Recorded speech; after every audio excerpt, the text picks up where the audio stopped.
Toda a minha vida pensei, desde miúdo, que eu pensei que gostava de ser jornalista. Porque eu não sei, mas era uma ideia que eu tinha. Gostava de escrever e fascinava-me um pouco a vida de jornalista, também não sei porquê. E depois apareceu um anúncio a pedir um tradutor de inglês. E eu respondia, sou um tradutor de inglês, e quando cheguei lá verifiquei que era a ANI. Eu não fazia mais pequena ideia. E entrei como tradutor de inglês. Fiquei lá à experiência, durante 3 meses, soube depois que ao fim de 3 meses pensavam despedir-me, que achavam que eu não dava rendimento suficiente, mas a mulher do diretor, do Trafaria, que era Noémia Gil Faria,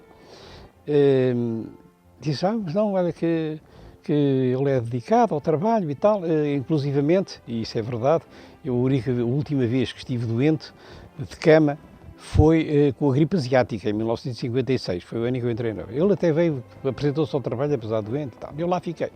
Bem, fiquei e lá fiz a minha carreira durante 15 anos, estive na área.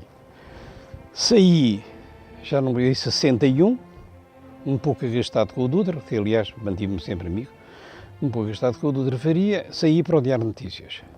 Estive 6 anos no Diário de Notícias, só um ano é que me mantive só no Diário de Notícias, e depois passei a acumular também com a ANI. Já nesse tempo, não é só hoje, que o ordenado de um jornalista, de um só meio de comunicação, não dava para o jornalista viver, principalmente se já tivesse família, como era o meu caso. Então acumulei Diário de Notícias e ANI durante 5 anos. Em 1971 fui convidado para ir para o Porto dirigir o Diário do Norte. O objetivo seria eu o diretor efetivo, mas haveria um diretor, que era a Agostina Bessa Luís, uma pessoa de prestígio no Porto, para dar a cobertura, que seria ela a diretora. O jornalista José Pedro Castanheira, referindo-se a si, chegou a descrever, o jornalista do regime. Queríamos perguntar-lhe se revê nessa... Não, de maneira nenhuma. Como é que entende essa classificação? Enfim, a costela esquerda do Castanheiro levou a fazer o jornalista do regime, quando eu efetivamente nunca fiz frete nenhum ao regime, dei muito bem com as pessoas. Sentir confortável é uma coisa, rever é outra, porque não me revia na ordem política, havia muitas coisas que, como toda a gente, nós não concordávamos, eu não concordava, o próprio Dutra Faria, que estava muito mais próximo do regime do que eu, também não se revia em muitas coisas. Devo dizer que eu, durante muito tempo, achei que seria o Marcelo Caetano a pessoa indicada para suceder ao Salazar, que o Salazar deveria ter saído mais cedo e dar lugar ao Marcelo Caetano, inclusive porque o Marcelo Caetano estava a envelhecer. Mas depois arrependi-me, face à posição que o Marcelo tomou, que não foi nem carne nem peixe e que deu o que deu. A ANI tinha, na altura em que eu entrei para lá, tinha um contrato com a United Press, depois United Press International. Nós trabalhávamos na Praça da Alegria, no número 58, que era o prédio do Maxim, no quinto andar, e os telex da United Press estavam no mesmo andar e chegavam-nos. Havia um funcionário que trazia os telegramas à medida que ia chegando. A função do tradutor era o chefe de redação, ou subchefe de redação, o chefe de turno, entregava o telegrama para traduzir e traduzia-se o telegrama. A única coisa que se fazia, que havia instruções para fazer, era, evidentemente, que os telegramas eram americanos, os jornalistas eram, na maior dos casos, eram americanos ou de outras nacionalidades, não eram portugueses. Então o que se fazia era, se havia algum português implicado, pois era o português que estava a ver um desastre, morreram 40 franceses, 30 alemães, um português.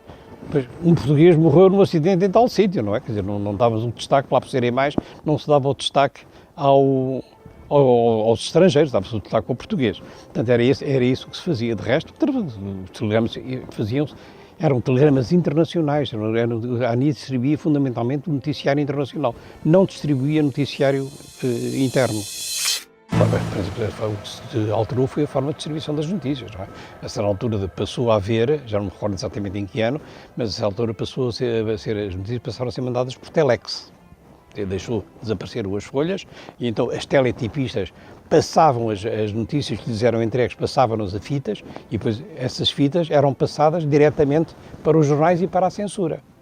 Depois a censura informava quais eram os cortes e a agência também, por telex, informava aos jornais quais tinham sido os cortes da censura. A ANI, a certa altura, principalmente à medida que se aproximava a questão da guerrilha em África, que a ANIS começou a interessar mais pela correspondência em África, porque até lá as notícias eram dadas pela Lusitânia e eram notícias de fait divers e mais não tinha grande interesse. Nos anos 50 vivia-se em paz e tranquilidade. Com a aproximação da guerra em África, é evidente que as posições foram-se alterando. Portanto, as próprias posições dos jornalistas e dos jornais notam-se nessa circunstância.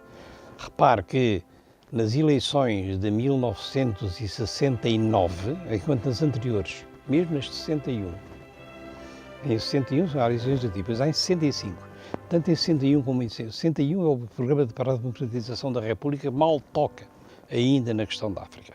Só o PC, em 1957, é que fala na necessidade da independência das colónias.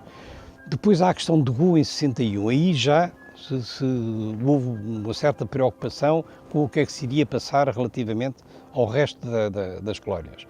E em 1965 ainda há muito pouca discussão em torno da África. Só aparece essa discussão, já violentíssima, o termo também é violento, mas é realmente uma discussão muito acerba, que se passa nas eleições de 1969. Naturalmente que os jornais refletem essas posições políticas. Pois, tinha uma administração que ainda era de Portugal e Colónias, tinha uma redação vasta. Eu fui substituir o Fernando Teixeira, ainda me sentei na secretaria dele. A redação nessa altura era um espaço aberto, cada um tinha a sua secretária. Havia uma chefia e havia uma encarregada da agenda e que distribuía o serviço pelos vários jornalistas. Eu lá me conservei nessa agenda durante um ano, depois passei para a secção de estrangeiro, sem pedir coisíssima nenhuma, simplesmente porque, dada os meus antecedentes na ANIGO e em lidar com o noticiário estrangeiro, achou-se que seria eu que poderia substituir, já não sei quem saiu, e depois na secção de estrangeiro eu me mantive com o Brás Cabral, que era o chefe da secção, o Fernando Moutinho e o Mateus Boaventura. E o Martim Simões. Éramos os 4. Fui eu que recebi a notícia do assalto a Santa Maria. Estava na redação quando chegou praticamente em cima das 2 da manhã, que era a hora de fechar a agência, que nós fechávamos às 2 horas, em consonância com as necessidades dos jornais. Chegou essa notícia e eu recordo-me de ter lido hijacked, Santa Maria was hijacked, e eu precipitei-me para o dicionário e disse em voz alta, se hijack é o que eu penso, isto é um grande sarilho, não é? E efetivamente hijack era o que eu pensava e a notícia lá saiu. Entretanto já estavam a chegar uns fonemas dos jornais, porque havia sempre a preocupação de que a ANIS estava a ocultar coisas e tal. Vocês porque é que não dão a notícia? Não damos, porque recebemos neste momento a notícia. Não há para responder coisíssima nenhuma. Não, publicava sempre. Eu recordo quando o Fidel Castro entrou em Havana e começaram a aparecer as notícias do fuzilamento dos oficiais, a censura cortava tudo. E eu lembro de ter telefonado a Dutra e estava lá no segundo andar e dizer: Dutra, vale a pena estar a dar estas notícias, porque a censura corta tudo, estamos aqui a perder tempo. Dê que é para eles verem. E a gente continua a dar as notícias dos fuzilamentos em Cuba só para eles verem, porque a censura cortava tudo. Não, nunca se evitou nenhuma notícia. Há alguma esperança que houvesse uma democratização do regime, não que eu seja um democrata encartado, mas, enfim, a situação tal como existia, um jornalista não poderia nunca agradar, e o Marcelo Caetano era uma esperança de liberalização e democratização do regime. O Diário de Notícias era dirigido pelo Augusto Castro, que era efetivamente um homem do regime nessa altura. O Século estava preocupado em manter a sua rede de correspondência assim, mas não hostilizava o regime, embora tivesse uma aura republicana que vinha-lhe dos velhos tempos, mas que já não se justifica, não se compreendia nessa altura, não era assim já. O último diretor do Diário do Século, lembro-se, foi o Manuel Figueira, que ainda se aguentou uns meses largos depois do 25 de Abril. A Voz e as novidades eram claramente jornais pró regime. As novidades pela sua posição católica, não é? A Voz, posição católica também, dirigido por um homem, que era o Pedro Correia Marques, e assim colega de jornal do Marcelo Caetano. Portanto, havia esse problema das direções. O Diário Popular, o Diário de Lisboa, mesmo, e a Capital, mantiveram uma certa posição de oposição ao regime, porque as direções eram efetivamente diferentes das direções dos matutinos. E será isso que explica as posições diferentes. Assim, por força da rádio e da televisão, quer dizer, as pessoas passaram a estar atualizadas. Já não havia a necessidade da notícia de última hora. Quer dizer, ainda nos anos anteriores, anos 40, 50, os próprios matutinos faziam às vezes segundas edições para atualizar as notícias. Não havia a difusão da rádio, nem havia, e muito menos da televisão, que não existia, só aparece em 50 e tal. Portanto, isso é que mata os jornais da tarde. E, de certo modo, mata os jornais da manhã, mas isto já por outras razões e não vale a pena estarmos a entrar por aí, não é?